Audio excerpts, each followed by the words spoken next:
For Ezio, since he's not an assassin at the beginning, I wanted to create this sense of even more brutality, even more viscerality into it, which is like you feel more the blade, you feel more that it's tough to assassinate someone. Real violence is brutal. You can't kill someone by just slashing at them with a sword.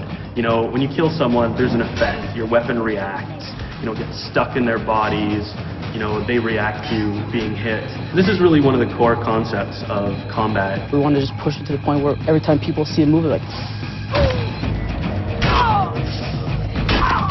well, you want to show your friends. So you bring them over and you say, look at this man, you do it, and they're all like, oh my God. That's what we wanted to bring. Another thing we wanted is to make fight better, but also make it so that fight wasn't the only tool in the game. So in AC2, there will always be an option for escaping. You have to play smart. You can't always fight every fight because you're going to lose. So you have to pick and choose your battles. So there's going to be 3 guards archetypes in the game. The first one being the brute. The brute is going to be a huge challenge in terms of fighting. It's going to be strong. They are not very smart. They're your typical kind of big hosts. And they're very susceptible to sort of social gameplay. So you can blend, they'll never figure out that you're in a blend spot. Then we have the seeker, the more paranoid type of guard, you know, the guy who's searching to see where Ezio is, and even like in Veil of Eight or in a group of people, you can say, oh, you're there. The third is the agile, and the agile is obviously against the free running. Not only is he good at catching you when you're free running, he can also do free running. The other thing that's really cool about the archetypes is that each one uses a special weapon. You can actually steal people's weapons now.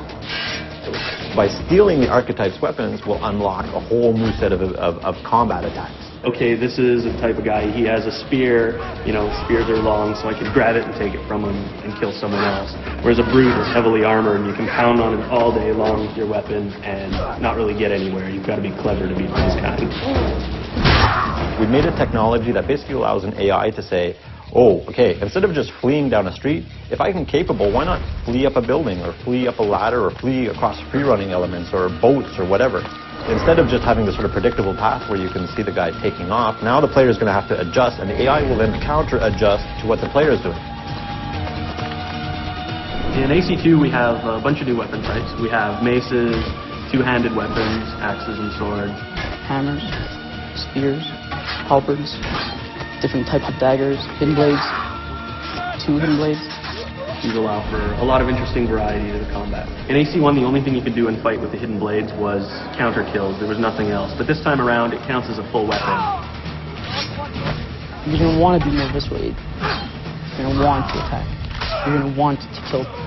You're more of a badass.